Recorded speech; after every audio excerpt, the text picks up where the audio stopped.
But on top of that, you can also choose to further the objectives and the purposes of the Lord. And what are they? Well, he would like everybody in this material world to get out. Yeah, he would like all of us to get out of this material world. He doesn't like us to be here. Even though he creates and maintains this material world, just like the government creates and maintains the prisons. But actually the prisons are supposed to be reformatories.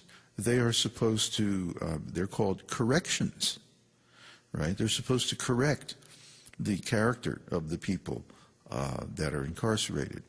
Of course, in modern society that doesn't work very well, but that's another issue.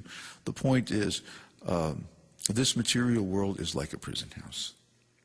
It's for the spirit souls who have given up their inheritance of spiritual qualities and are trying to maintain a material existence separate from the Lord, where they work very hard to maintain themselves.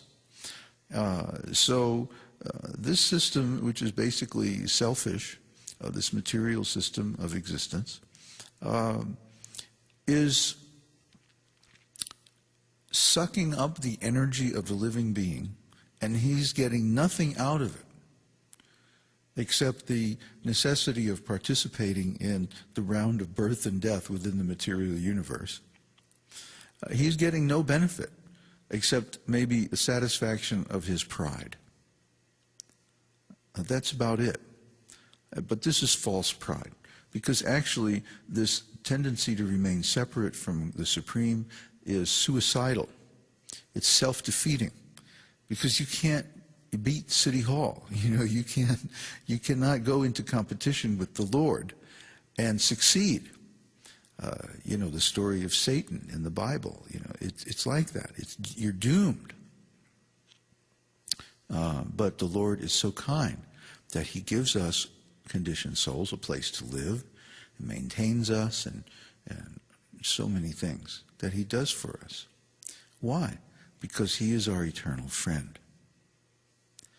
Okay, so everything that we have, everything that we are, everything that we do is owned and controlled and funded basically by God, by Krishna. So why would we want to do anything besides engage all those things in his service? You see, that's simple sanity. Once we know that everything is owned and controlled by the Lord, once we know that his interest is actually our best interest, then it's a foregone conclusion that we would want to dedicate all of our energy and all of our possessions and all of our work and all of our initiative and our imagination and drive and energy in his service. I mean, that just makes sense, common sense, okay?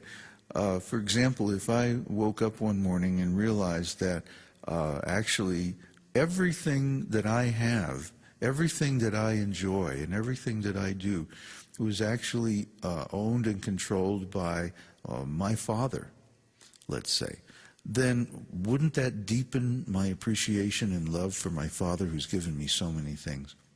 Huh? Well, Krishna is acting like a father, a surrogate father for all of us. Actually, he's our original father, and our material parents are just surrogate parents. But anyway, the possessions that we enjoy and the resources that we utilize in this world are all the property of God. Everything was originally emanated and created by him, including us.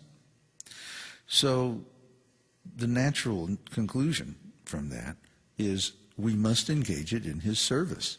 All of it. Everything. Whatever we are, whatever we have, and whatever we do. So the concept of karma yoga, of active service as a means of connecting with God, is a natural conclusion from the Ishavasya concept, which itself is derived from the Om Purnam concept given in the invocation of Śrī Īśopaniṣad. And we'll see that actually all of the mantras of Īśopaniṣad are derived from this same central idea. And this, remember, is the first Upanishad that sets the tone and the subject matter for all the rest of the Upanishads. So clearly the context here is self-realization, understanding one's place in the cosmic creation and one's relationship with God. First from the point of view of a human being in the material world, and then gradually the Vedas will refine that point of view until we have the point of view of a spiritual being in the spiritual world. And that is actually the function and the subject matter of Srimad Bhagavatam, which is our central scripture. In fact, that is the heart of the esoteric teaching. So we all recommend to read Srimad Bhagavatam, but first, Īśopaniṣad, Bhagavad-gītā, and discuss with your master teacher. Hare Krishna, Hare Ram. Om Purnamadaha Purnamidam Purnat Purnam Mudachyate Purnasya Purnamadaya Purnameva Vashishyate.